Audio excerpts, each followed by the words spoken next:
Hello. This week my assignment was to examine the cultural influence on behavior and nutrition within a specific culture. So this week I chose to do my assignment on the African American culture. My goal with this presentation is to educate others on the nutrition and behaviors of this particular group. I hope you enjoy and thank you for listening. So with food traditions, common food traditions in the African American community are that of the soul food. Soul food originally formed dating as far back as 1492. So it started during the time of slavery when all African Americans had to eat were the scraps and things from the slave owners and whatever they could catch, kill, and or grow on their own. So some of the foods that are commonly eaten are biscuits, catfish, collard greens, fried fish, fatbacks, ham hocks, hot sauce, mashed potatoes, turnip greens, and the list continues. So with this slide, we were asked to pick out a particular food that we thought that we could look up the nutritional value on. So I looked at fried catfish in a question and answer done by Harvard Health Publishing regarding fried catfish and whether it is good for somebody or not. The article did say that eating fish once or twice a week is actually a good thing, but fried fish is not as good for somebody as, say, baked or broiled fish would be. So if someone is going to fry the fish because they don't like it baked or broiled, they recommend that you try switching it up. Try using olive oil rather than Crisco and or vegetable oil. It was also recommended that maybe even try a completely different fish, that some fish such as salmon just have a better nutritional value for you. Some of the possible challenges that somebody might face when trying to get a healthier diet is just the lack of information and support for them, such as reading the labels on different foods, cutting down serving sizes, figuring out what the different serving sizes would be, trying to do the diet alone. It's hard to do anything when you're doing it by yourself. It's always easier when you have somebody doing it with you. And then just the lack of availability of foods within your area. So some of the barriers to eating healthier is a no sense of urgency to eat healthier. If nobody else is doing it around you or you don't have any health issues going on at that moment, a lot of the times diets just aren't something that you're thinking about. And then there's the social and cultural symbolism of your food that you choose to eat in general.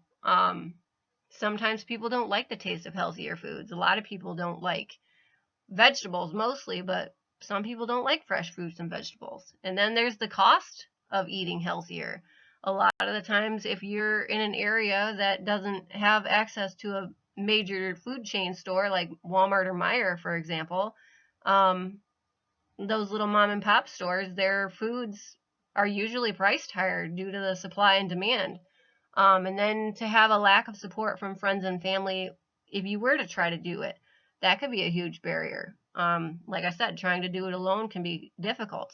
And then again, the lack of information regarding healthy foods, how to go about changing up your diet if you don't want to switch what you eat. Even just as much as changing the oil can make a huge difference, but without being educated on that, you wouldn't know to do things like that. So I also looked up 5 different studies that just surround diets for the African American culture in general. So we're going to go through those.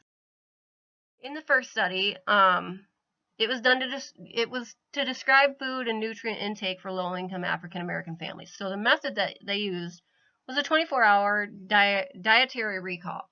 They had 81 boys and girls aged 5 to 16 years old, and they looked at the frequency of food consumption and what they actually ate. So the results indicated that 79 to 100% of the participants didn't actually meet the dietary needs of their fiber and the vitamin E. So the most frequently reported foods that were consumed with these children were sweetened drinks, chips, candies, milk, and diets like that would lack in the nutrition that children need in order to be healthy. So in the second study, it was done to indicate what eating habits are within individual families. So they took 15 different participants and they asked them a set of questions regarding their eating habit as well as that of their family members. With this, they identified 2 design implications. That would be to acknowledge community expertise and sensitively account for the cultural uniqueness.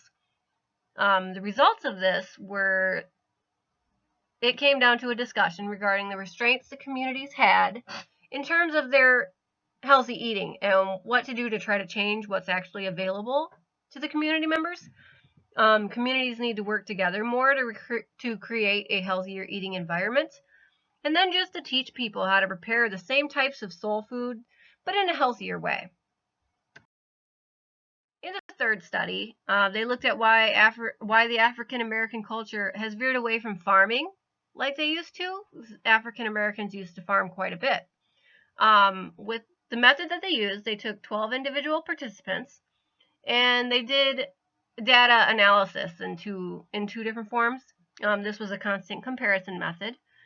And then they mapped emergent themes into core constructs of the CCA data collection. So they did a really in-depth, semi-structured interview.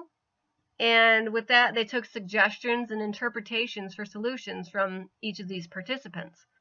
So with the results, it indicated 2 major themes: the erasure of African American farming tradition and their land loss, as well as the different solutions for change. So looking at the solutions for change, the participants indicated that they need more education and awareness. And then they would also like the community and the families involved more. So some of the limitations as well as the conclusion to this study were just due to the small size of the participants that participated. That in itself is a huge limitation. In order to get more information, they would need a higher amount of people to do a study like this. But the good thing is that it did contribute to new knowledge regarding the African American farming crisis, and that's a step in the right direction. So the fourth study was to encourage individuals to eat healthier by going vegan with their soul food. So they asked participants to stick to a diet for 3 weeks, the vegan diet. They had 2 separate groups. One group would go to restaurants to eat, while the other would prepare the food at home. The participants were given counseling and intervention materials to prepare their vegan soul foods. They took each participant's height and weight measurements, and then they had them complete an online survey that assessed their demographic information, dietary information, the perceived benefits of changing their diet, the barriers to changing their diet, and the dietary acceptability of a plant-based diet. So of the participants who started, there were 32 of them. Only 30 of them actually completed this. So both groups did have increases for feeling satisfied after eating a meal and an overall satisfaction with the diet. The restaurant group also had an increase of indicating how easy it was to actually maintain a diet because they were able to go out and get it and not necessarily have to prepare it at home. There were no in-between group differences with any of the dietary acceptability item. So to discuss what happened, in the 3 weeks of the vegan diet, there were numerous perceived barriers. There was a lack of information about the plant-based diets, such as not knowing how to prepare them, or the perception of the lack of availability of the plant-based foods within their own community, as well as the health-related issues that can come along by not switching to a vegan type of diet. So just a lack of information, lack of education seems to be a common theme, not just with the African American community, but with any type of community, anybody wanting to switch their diets. In the fifth study, I looked at more of a mental health type of study. So this one talks about Alzheimer's disease and how African Americans are actually at a 64% higher rate of having this disease in their lives. The objective of this study was to investigate diet patterns and look at the risk of developing Alzheimer's disease based off of your diet. So this was a cross-sectional study, and there were 66 participants that their ages ranged from 46 to 77 years of age, and they all had a parental history of Alzheimer's disease. So the method that they used was they had them all do a food frequency questionnaire. They did the ambulatory blood pressure monitoring, and they did a number of other tests such as cognitive function testing, 8 neuropsychological tests, cardiovascular risk factor assessments, including evaluation of micro and macrovascular function. The results indicated that there is a relationship between the Southern diet and worse cognitive performance among African Americans. So research shows that dietary factors can in fact associate with different cognitive outcomes. And it is possible that the increased prevalence of Alzheimer's disease could be partially reduced if you were to switch, like modify your diet. So some of the possible supports that individuals could lean on could be their church families.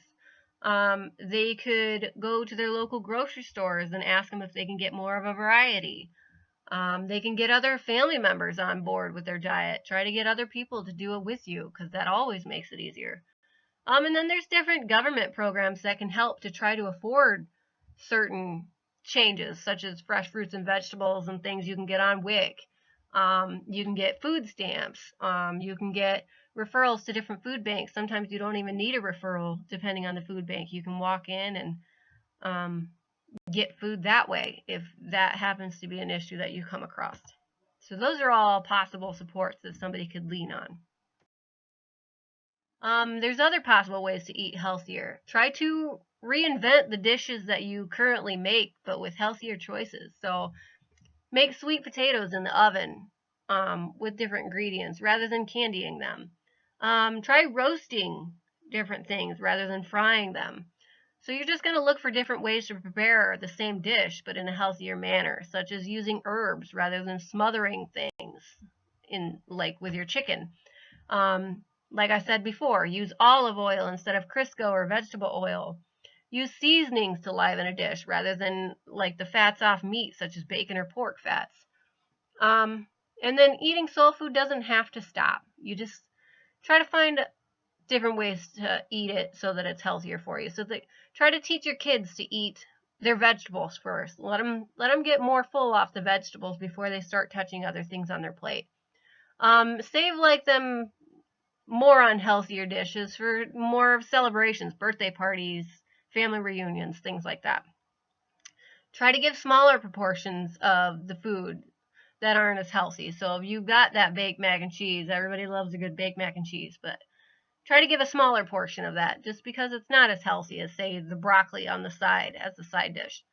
And then try substitutions of healthier things such as brown rice rather than white, or different cheese. If you're going to make that mac and cheese, try picking one that's lower in fat rather than, big block of Velveeta. And that's all I have for you. Enjoyed my presentation. Thank you.